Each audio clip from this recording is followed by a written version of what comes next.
ایک اعرابی سے حضور نے گھوڑا خریدا.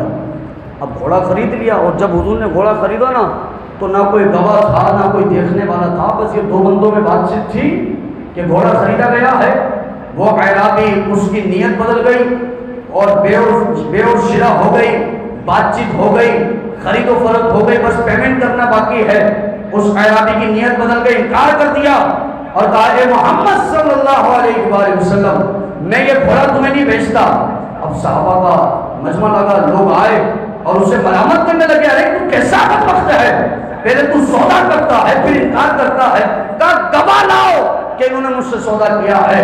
ارے کوئی ہو تو گواہی دینے کو کہ میں نے انہیں بیچا، انہوں نے مجھ سے خریدا، کسی نے دیکھا ہی نہیں، کوئی گواہ تو ہو. صحابی رسول اس مجمع میں داخل ہوئے حضرت خزیمہ، انہوں نے کہا نا یہ گواہ کی بات کر رہا ہے. فوراً کہا انا اشہد انک بایعتہ، ارے میں گواہی دیتا ہوں کہ محمد نے تجھ سے خریدا ہے. میرے آقا نے ان سے بعد میں پوچھا اے خزیمہ ذرا بتا تو وہاں تھا بھی نہیں، گواہی کیسے دی؟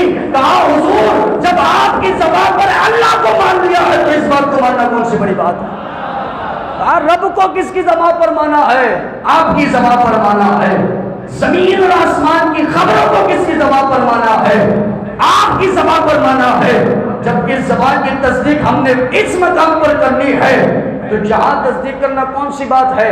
اب دیکھیں جو حضور حلال کر دیں وہ حلال ہے، جو حلال کر دیں وہ حلال ہے. تیری قضا خلیفہ احکام ذی الجلال، میں رضا کے شعر کو روایت سے بیان کر رہا ہوں. آقا نے فرمایا من شہید لہو خزیمہ، اب جو خزیمہ لہو کسی کے لیے گواہی دے دے، جو گواہی دے دے لہو اس کے لیے یا کسی کے لیے، خزیمہ قرآن کریم فرقان حمید میں اللہ نے فرمایا کہ کم سے کم 2 ثقہ راوی ہونا ضروری ہے ہر معاملات میں.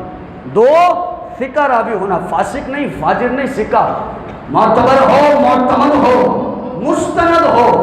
2 گواہ ہونا ضروری ہے. نکاح کے معاملے میں کتنے گواہ چلتے ہیں؟ 2. دیگر معاملات میں بھی گواہ 2 ہیں. 2 مرد ہوں. 2 مرد نہیں ہوتے تو شریعت کہتے ہیں ٹھیک ہے 2 عورتیں اور 1 مرد ہوں. علماء یہاں پر موجود ہیں کہ 2 مرد ہوں، اگر 2 مرد نہیں تو 2 عورتیں اور 1 مرد ہوں. یہ شریعت کی ایک حد ہے. میرے آقا نے فرمایا، اعلیٰ حضرت فرماتے نا تیرے تصرفات تیرے اختیارات کہ جس چیز کو تو حلال کر دے. اب رضا فرماتے خزیمہ شریعت تو یہ کہتی ہے کہ ہر معاملے میں 2 گواہ ہو جائے، لیکن من شہید لہو خزیمہ، لیکن تو نے جس موقع پر محمد کی تصدیق کی اللہ نے تیری زبان کو مرتبہ کا فرما دیا ہے. اب تو جس موقع پر گواہی دے گا تیری اکیلے کی گواہی اللہ 2 کے برابر قبول فرمائے گا. اکیلے کی گواہی 2 کے برابر ہوگی. یہ میرے آقا کے اختیارات ہیں. شریعت تو یہ کہتی ہے نا 2 گواہ ہو، لیکن حضور نے فرما دیا ہے کہ اب تیرے اکیلے کی گواہی 2 کے برابر ہے. تو میرا رضا کہتا ہے تیری قضا خلیفہ احکام ذی الجلال، اے آقا یہ تو تیرے اختیارات کے تیرے کمالات ہیں کہ اللہ نے تجھے یہ مرتبہ عطا فرما دیا. ایک شخص حضور کے پاس آیا اور کہا حضور میں نے روزے کی حالت میں اپنی بیوی کے ساتھ ہم بستری کر لیے، روزہ تو میرا ٹوٹ گیا، ابھی میں کیا کروں؟ حضور نے فرمایا کفارہ دے بھائی. کفارہ کیا؟ حضور نے فرمایا غلام آزاد کر سکتا ہے.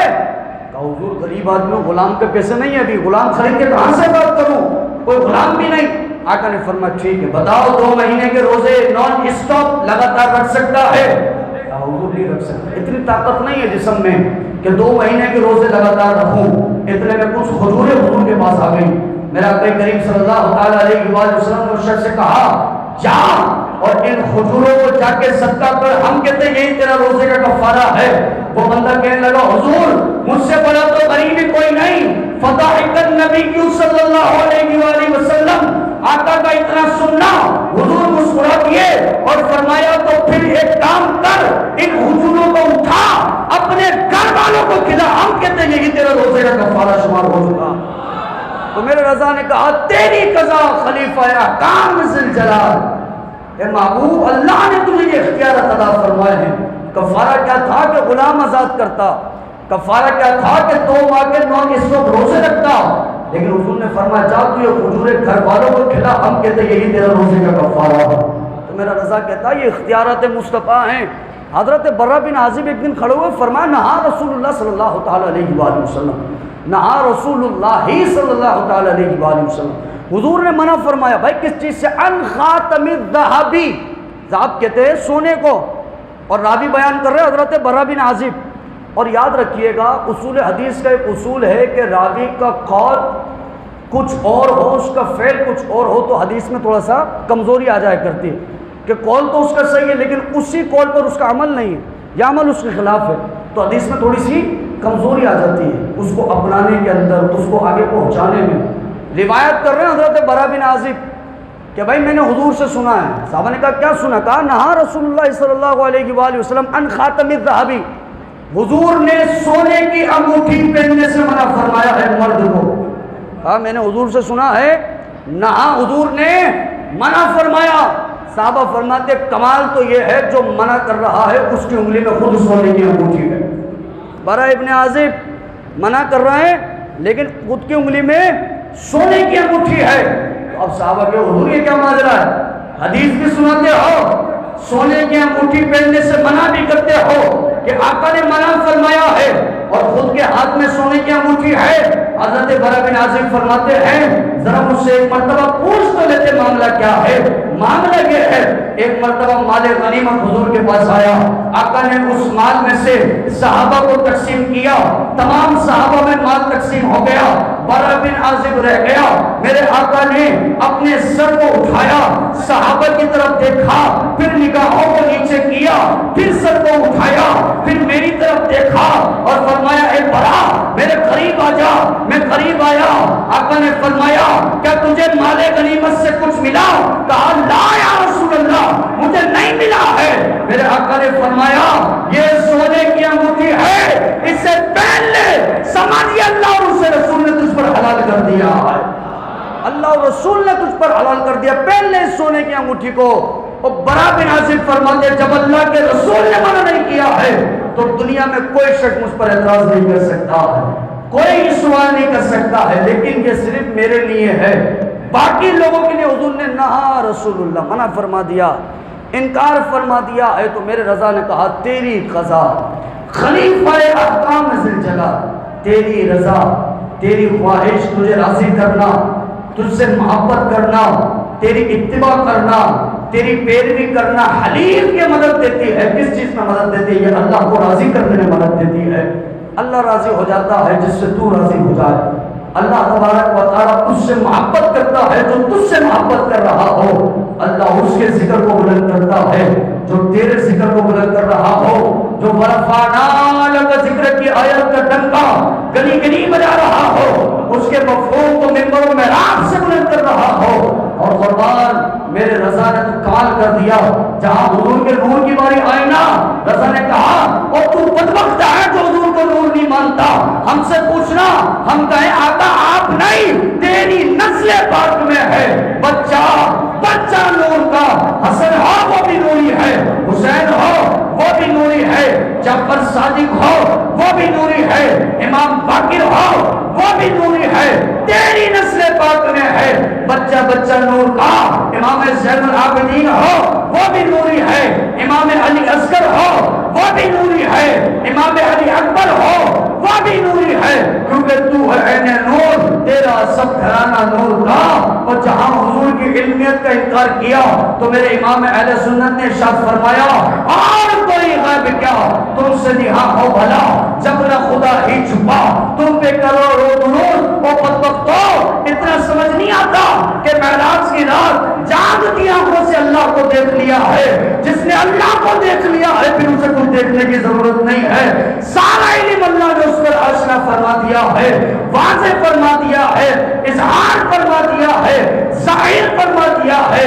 جہاں حضور صلی اللہ علیہ وآلہ وسلم کے اختیارات کی بات آئی وہاں میرے رضا نے کہا زمین و زمان تمہارے لیے، چنین و چنا تمہارے لیے، مکین و مکان تمہارے لیے، دہن میں زبان تمہارے لیے، ہم آئے یہاں تمہارے لیے، کل اٹھے بھی وہاں تمہارے لیے جنا میں چمن، چمن میں سمن، سمن میں تھپن، تھپن میں دلہن، سزائے مہن پہ ایسے ملن، یہ امن و امان تمہارے لیے۔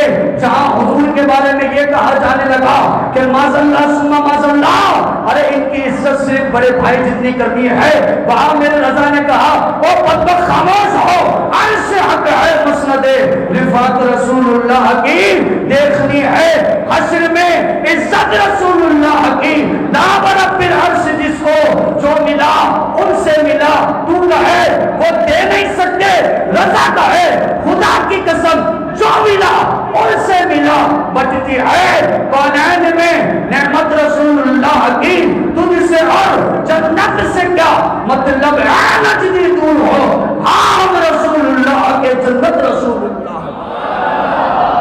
تو میں کہا میرے عزیز دوستوں، میرے امام کو جو پہچانے نا، میرے امام کو جان جائے تو خدا کی قسم دل میں وہ اس کے مصطفیٰ پیدا ہو جاتا ہے کہ بندے کو موقع ملے نا فوراً کہے مصطفیٰ جان رحمت پہ لاکھوں سلام، شمع بس میں ہدایت پہ لاکھوں سلام، آقا جس سوہانی گھڑی چمکا طیبہ کا چاند اس دل افروز ساعت پہ لاکھوں سلام۔ بندے کو موقع ملے نا اور میرے امام کی صحبتیں ہوں تو بندہ فوراً کہتا ہے ہاں اس گلی کا گدا ہوں میں جس میں، اور تو مجھے گدا سمجھتا ہے، فقیر سمجھتا ہے، محتاج سمجھتا ہے، بے سر و سامان سمجھتا ہے، بے حال بیکار سمجھتا ہے، ہاں ہاں میں گدا تو ہوں مگر محمد کی گلی کا ہوں، اس گلی کا گدا ہوں میں جس میں مانگتے تاجدار پھرتے ہیں۔ کوئی رضا سے محبت کر لینا تو وہ کہے اے رضا خود صاحب قرآن ہے مدہ ہے حضور۔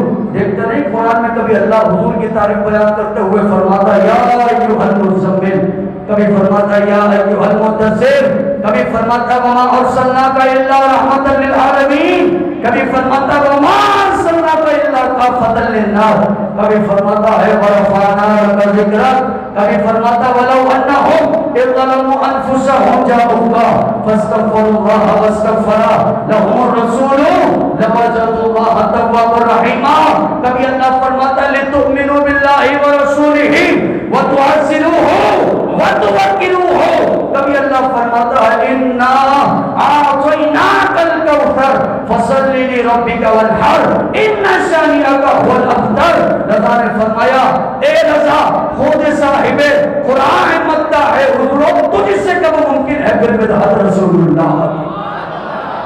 میں کہا امام اہل سنت کا در چھوڑا نا تو یقین مانے در بدر ہو جائیں گے۔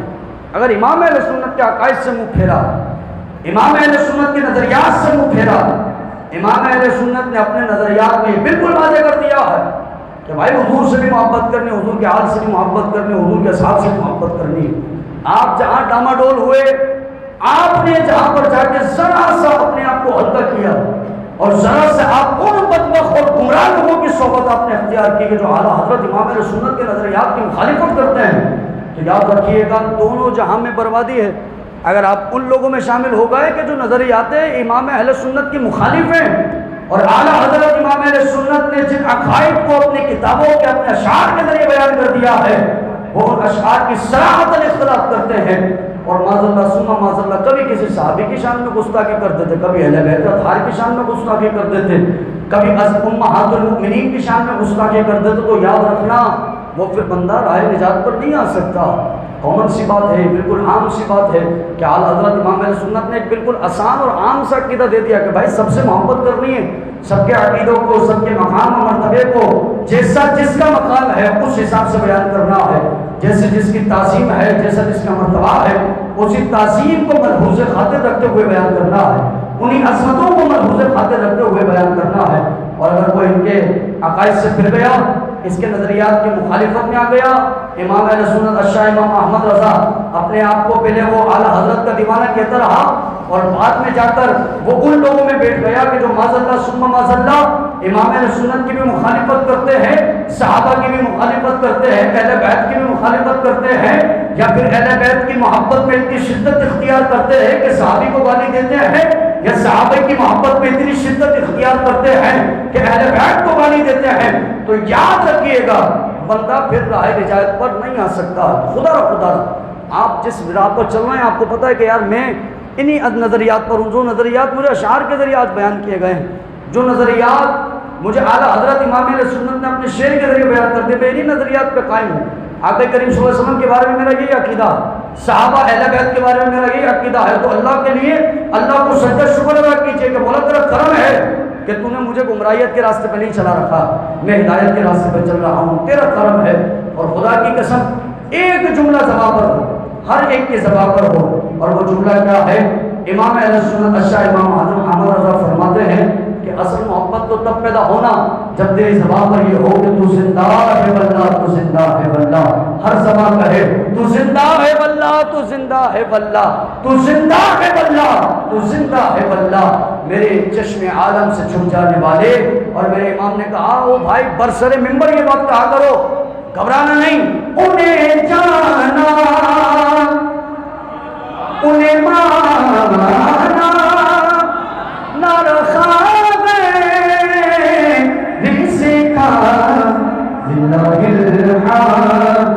میں دنیا سے مسلمان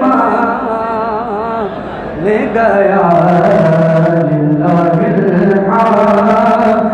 میں دنیا سے مسلمان۔ اور میرے امام نے کہا آج لے بنا